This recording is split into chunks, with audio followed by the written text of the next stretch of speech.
First, I want to give a warm thank you to any who have a desire to open a new door to old history. I'm excited to finally bring you the complete trilogy. It was 4 years in the making. As an author, through the grace of Allah, I saw a real need in the Ummah for a firmer foundation for our youth. Let me briefly tell you how these books came about. I worked as a secretary in an Islamic school, and I got a call to step into the principal's office. It seems that the major book supplier for the school had offered for the Islamic schools to put in a 30-page supplement to their history book. Since I had already researched and written 4 books, my principal said this was right up my alley. I accepted and ordered their latest history book. When it arrived, I flipped to the first chapter, and there were the Neanderthals, 30,000 BCE, which is where we would begin. But when I flipped to chapter 2, there were the Sumerians, big as life. They were 3,300 BCE. I wondered where the missing years between them had gone. What about Prophet Adam and his progeny, and all the prophets before 3,300 BCE? No, I called my principal and told her that I couldn't supplement shirk or gaps, and that I would write my own textbooks. I began with the Big Bang and ended with the Big Crunch. Volume 2 on the Islamic dynasties came about when I realized that many Muslims were only reading one or another of the dozen or so books that I used to write Volume 2. They were only getting one small piece of the pie. Volume 2 is also filled with historical fiction stories and a brief history of the time between Isa and our prophet, peace be upon him. There is a short section on our prophet, peace be upon him, and the 4 rightly guided caliphs, and then starts the history of 18 dynasties, beginning with the Umayyads of Syria and ending with the fall of the Ottomans. This melding of sources produces a fairly complete picture of the glory, accomplishments, and ups and downs of these leaders of the world.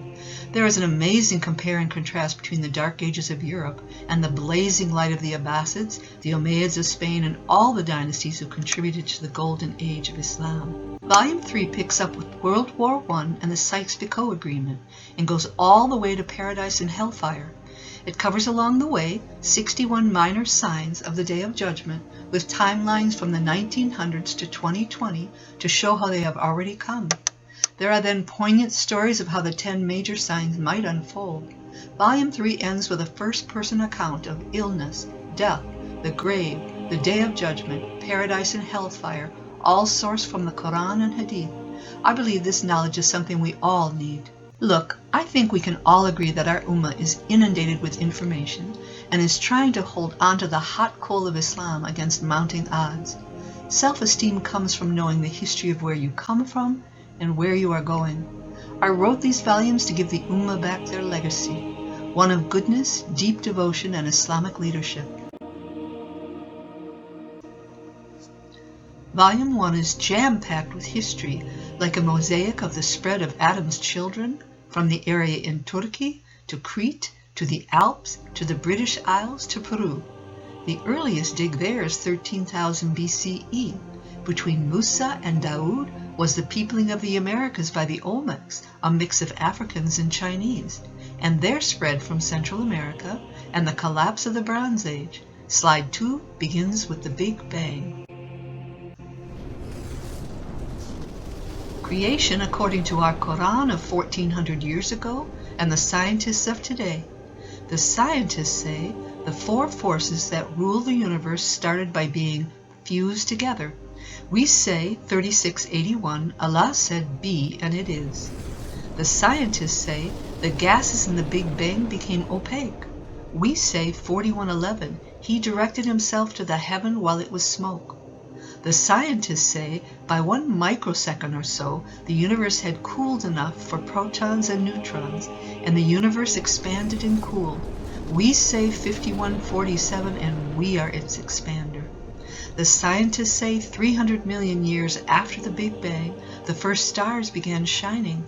We say 37.6, we have indeed decked the lower heaven with beauty in the stars. The scientists say 3.8 billion years ago, life was woven by a primordial soup of the ocean. We say 2130, the heavens and the earth were a joined entity, and we separated them and made from water every living thing.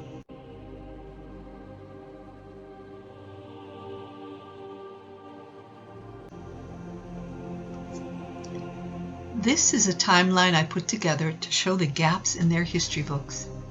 They say the Neanderthals to Sumerians 3300 BCE with no explanation of how they came about. We say that there were 5 prophets before the Sumerians. Humankind began with Adam, and there's a wonderful story in Volume 1 filled with the facts around his creation.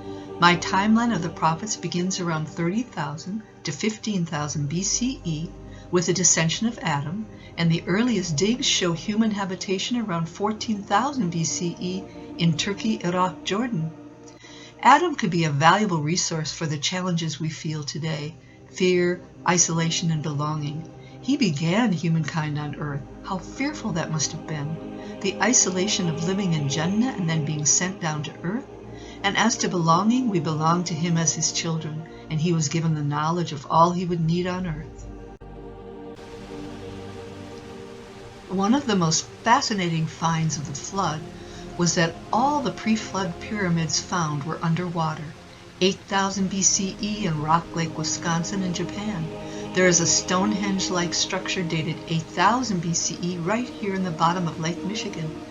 There was an underwater city off the coast of India dated 7,000 BCE with pyramids in it. There were mounds dated 8,000 BCE also in Turkey, covering 34 acres. A mound with a paint workshop in it dated 6,000 BCE, and post-flood were the mound builders of America around the same time as Ad and Thamud, and there were hundreds of mounds built. The challenges Noah could help our youth with are peer pressure, hate attacks, and negativity. Peer pressure was giving dawah for 950 years with only 80 believers. He endured hate attacks as he built the ark in the desert, and negativity is that he had to make a dua. Ad and Thamud were from Sam, son of Noah, who went south to the Arabian Peninsula. This area was home to Kahtan, father of the Yemeni Arabs. The Hebrew word for Ad meant high and famous. Just to note that Thamud carved palaces out of rock, and the red she-camel of Allah was carved out of that same rock. In Volume 1, there's a very detailed history of the Semitic languages, from Adam to Isa and beyond.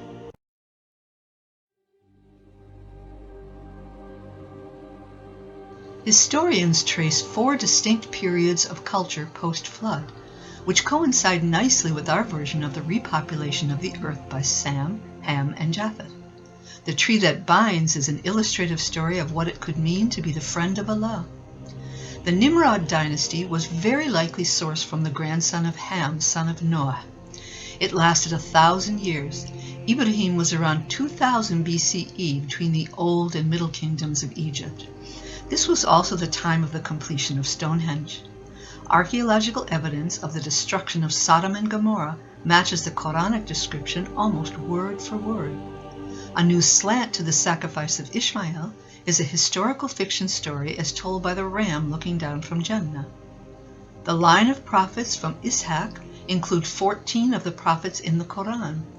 The challenges to the Ummah that Ibrahim and his son Ishmael could help with are doubts, insecurities, a dual life, identity confusion, Islamophobia, and parents. Ibrahim stood up to his father and Nimrod to dispel all doubts. He was thrown into the fire and it became cool, which took care of his insecurity. And he was not only a prophet but the friend of Allah, which was his dual life. In identity confusion, Ismail was raised to recognize the truth. He knew that death was a win-win for Muslims, which made him strong against Islamophobia, and he respected and trusted his parents, even through the threat of sacrifice. Yaqub and his 4 wives birthed the 12 children of Israel. Yaqub, as a young man on his way out of town, lay down to take a nap and dreamt of what is called Jacob's ladder, where he saw the angels going up and down this ladder. He marked the rock he had laid his head on with oil and returned many years later to build a house of Allah on that spot. 1,000 years later, Suleiman built his masjid temple on the same spot. Yaqub was the same time as King Hammurabi and his code of laws, which were most likely prophetic remnants. A nod to how a shirt played a part in Yusuf's life. First the fake blood from the wolf, then the torn shirt during the seduction, and the shirt thrown over the face of Yaqub to cure his blindness. Yusuf had an amazing life, amazing beauty, amazing skills to do the work of the vizier of the famine. The challenges these two could answer are despair, hopelessness, depression, the pull of the society, tribulations, and slander. Yaqub was sent from his family at a young age, and he forgave this.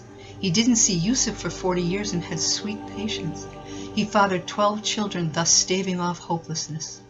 Yusuf answered the tribulation of being thrown down a well with forgiveness.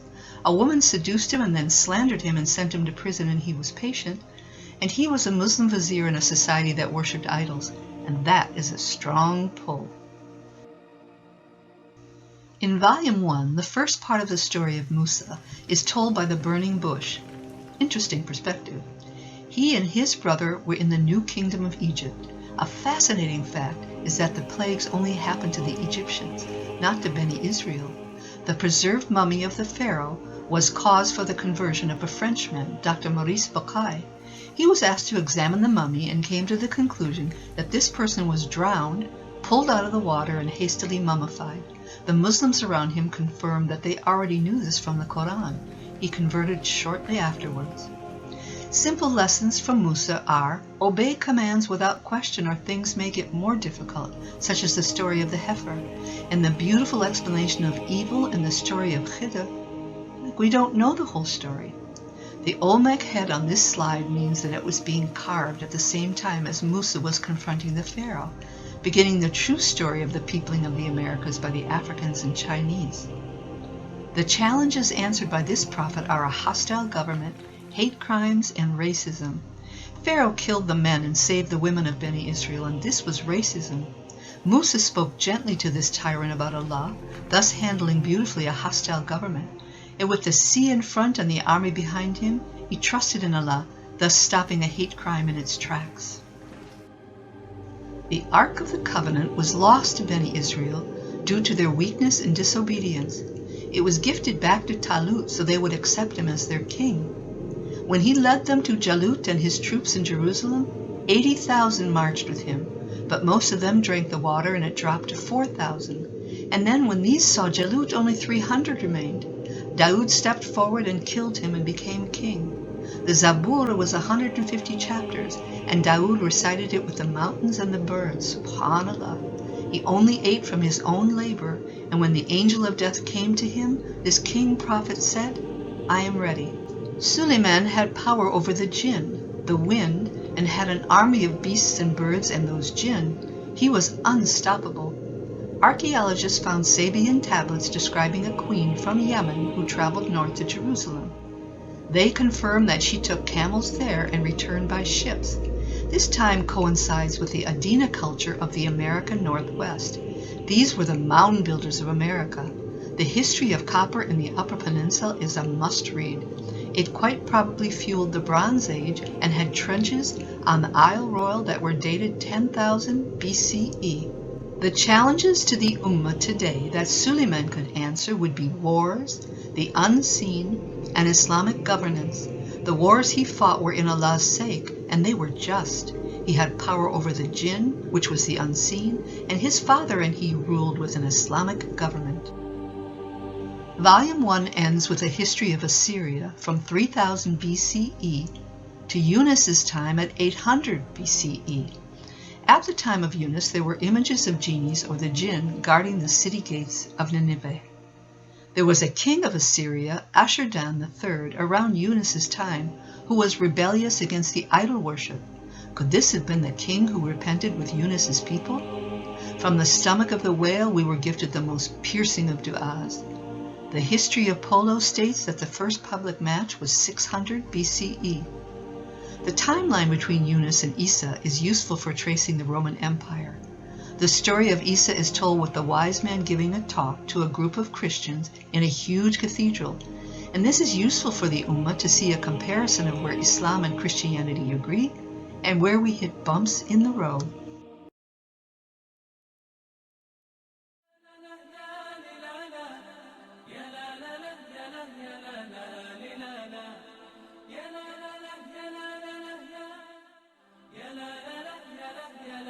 Unit 2 contains gems and jewels, such as a letter to our Prophet, peace be upon him, from a convert of the modern day, a short list of why Islam came to Arabia, a comparison of where the world was in the year of our Prophet's birth and where they are today as far as number of Muslims, and a selection of 13 roles of the Prophet, peace be upon him, and those who followed him in these roles throughout time.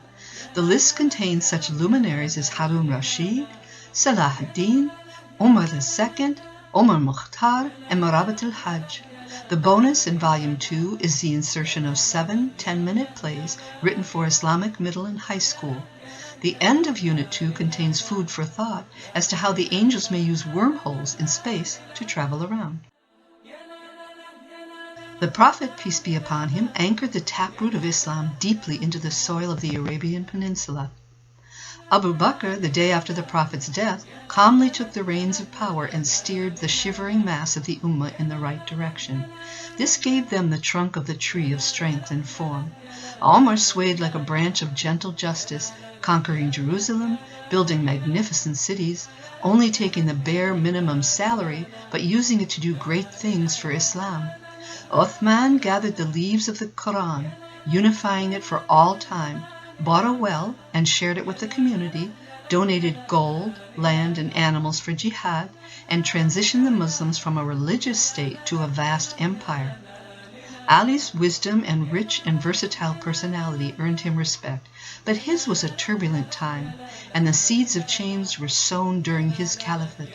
He was assassinated by a deluded Muslim, and Muawiyah and the Umayyad dynasty were waiting in the wings. The Umayyads of Syria brought us the iconic Dome of the Rock, our beloved Al-Aqsa, the desert palaces of Jordan where the leaders went to relax, ride like the wind on the desert, and entertain. Yazid, son of Muawiyah, kept his eye on Hussein, grandson of the Prophet, peace be upon him, for any sign of insurrection, and the traitors of Kufa caused the death of Hussein in Karbala. And the theological entity of Shi'ism was added to the political entity, born out of regret for what they had done. There were many skirmishes in this dynasty's time with a Jewish tribe called the Khazars, who make up the majority of the Jewish population today. The very best thing to come out of this dynasty was Omar II, the fifth rightly guided caliph. The Abbasids and the Umayyads of Spain embodied triumph to brilliance to collapse. During their time, knowledge flourished in the form of the House of Wisdom in Baghdad and her sister in Cordoba. Much of what they discovered is still in use today. Their time was unparalleled in human history. The Compare and Contrast section shows the Muslim roots of the medieval Renaissance in glowing examples. The Muslims were miles ahead of Europe in universities, medicine, architecture, trade, cities, women's rights, weapons of war, agriculture, and maps and exploration. Their time also brought us the four great imams. The great Seljuks rode from the east and saved the Sunni Abbasids from Ismaili domination, thus reviving an empire. The Turkish troops from the steppes of Asia were fierce and disciplined, striking fear in the hearts of their enemies. There was a mass migration of the Turkish people to Abbasid lands after their victories, and this opened the country of Anatolia to Islam. The Seljuks of Rome cast the seed of the Ottoman Empire through Osman, son of Ertugrul. They had military might, brisk commerce, and widespread education. Ala ad-Din, one of the Seljuk leaders, had a golden age during his time, bringing 15 years of economic ease. Salah ad-Din Ayyubid was named Vizier of Egypt at age 32 and was then given the title of Sultan. He was called the Defending King and was a warrior and a man of Allah. He used the words of Prophet Yusuf to his brothers when he entered Jerusalem. He gave the Christians there a general amnesty, allowed them to leave with their possessions, held church services the next day, and gave gifts to the widows and orphans. He was known by Muslims and non-Muslims alike as righteous of the faithful. There were 5 Delhi Sultanates: the Mamluks, the Khaljis, the Tughluks, the Saids, and the Lodi. The Delhi Sultanates built one of the tallest minarets, produced the only female sultan, had 65 variety of sweets, and their demise opened the door for the Mughals to take power.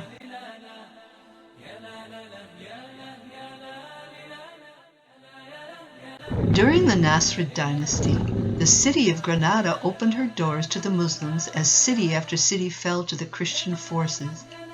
Granada finally surrendered in 1491, and the Muslims awoke that day to Castilian flags flying on the masts of the Alhambra Palace. The Muslims were not expelled immediately, but were forced to convert to Christianity. Many did this for show, but practiced Islam underground. They were finally all expelled in 1614. There is an amazing play in this section comparing the oppressed Uyghurs to the conquered Muslims of Spain. The enslavement of the Turks began with the 8th century Abbasids, the 9th century Fatimids, and the 10th century Ayyubids. They were to be procured and trained in science, art, the literature of cavalry, horsemanship, archery, and mounted combat. These young slaves would bond with their father masters. At a breathless pace, these Mamluks quickly became the masters. A famous woman of Islam, the Tree of Pearls, was the bridge from the Ayyubid dynasty to the Mamluk dynasty.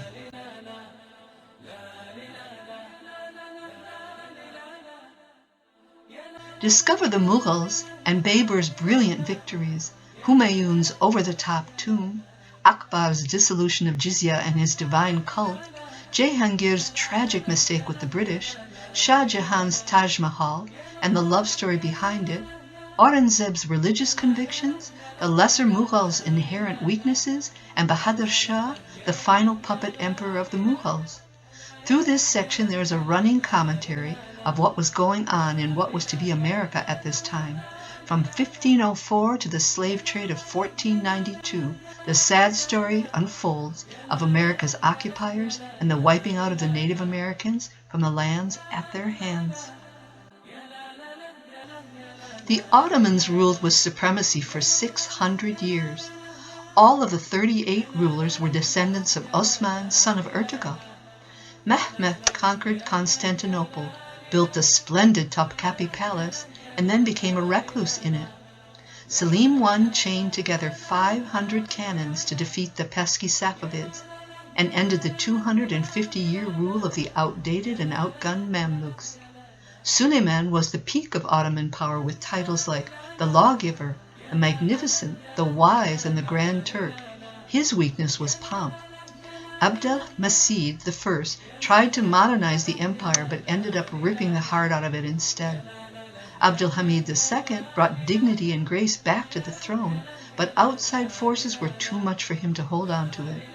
World War I began with Austria and Hungary declaring war on Serbia in 1914 and ended with the abolishing of the Ottoman Caliphate in 1923. Ataturk, the new leader of Turkey, was from the sect of half Jewish, half Muslims called the Donme. Volume 3, The Days of Allah. The day has come when the way through is to carry Allah's garden in our heart.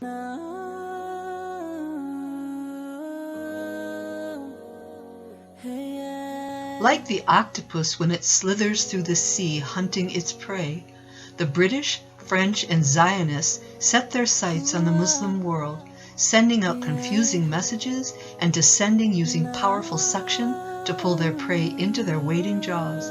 They lied to the Muslims, put borders where there were none, and lumped together different ethnic tribes under one flag, causing chaos and tension, which is still pulsing today. This weakened the Muslim lands.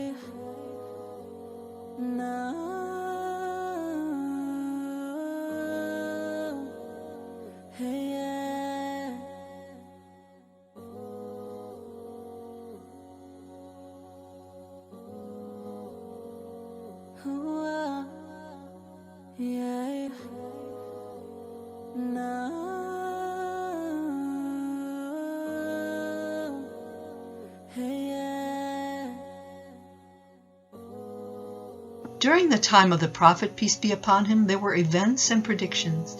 The splitting of the moon, Abu Lahab and his refusal to convert, the Prophet, peace be upon him, predicting where the enemies at Badr would fall, relating what was happening in a battle 600 miles away, that Fatima would be the next to die after him, peace be upon him, and the wife with the longest arm would follow next. The fire in Hijaz was a predicted event that happened during the Caliphate of Uthman. A few fascinating characteristics of this strange phenomenon were that it began with 10 earthquakes which shook Medina like thunder. Everyone rushed to the masjid, man, woman, and child, and repented. It was so hot that it melted mountains, and all the while a cool breeze blew through the city. It lasted a month, and this massive fire was seen on the necks of camels in Basra, Syria. Many letters were written by its light, which was like a lamp in every household.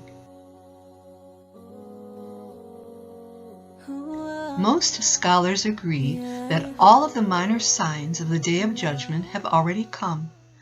Of the 61 featured in Volume 3, there is a timeline for each from the 1900s to show their emergence. One only has to look at the news to see that the earth and everything in it is decaying and dying at a rapid pace. Knowledge of this can strengthen the deen and help to turn the gaze upwards to the hereafter. Other signs of note are 30 false prophets, wars increase, excess of greed, Muslim nations become weak, female singers become popular, intoxicants are used in great quantities, obesity is global, giving salams only to those you know, Iraq, Syria, and Egypt lose their currency, and wishing for death. Scientists say that the Earth is spinning faster, with 2020 being the shortest year in recorded history. Some reasons why could be lunar gravity shifts and less ice and snowfall on glaciers, which puts less pressure on the poles. Our Prophet, peace be upon him, said that a year would be like a month like a week like a day like an hour like the burning of palm leaves. We see now how the blessings of time have been removed. The major signs will begin with the Mahdi. Stories are used to approximate what the 10 signs would look like to a pair of Muslims alive in this time. The heart dropped as these stories were brought to life through words, and this heart has not been the same since. Some might say that this volume is either too heavy or simply not relevant. The exact opposite is true. It can remind us of the fragility of this earth and that Allah sees it like the wing of a gnat or a carcass by the side of the road. This may bring our hearts to the hereafter. We have to try. This trilogy was from the Big Bang to the Big Crunch. The Quran says that Allah will roll up the heavens like a scroll. If that isn't a big crunch, then one wouldn't know what that is. Volume 3 ends with a first-person account sourced from the Quran and Sunnah of what happens to the souls after death. From illness to the angel of death, to the grave, to the resurrection, to the day of judgment, then either paradise or hellfire. Every human needs this reminder. I know this is a lot of information, but it's really just a smattering of the 1100 pages of the trilogy. Let's begin our journey of discovery with these 3 volumes. They will change how we live. Don't we owe ourselves that?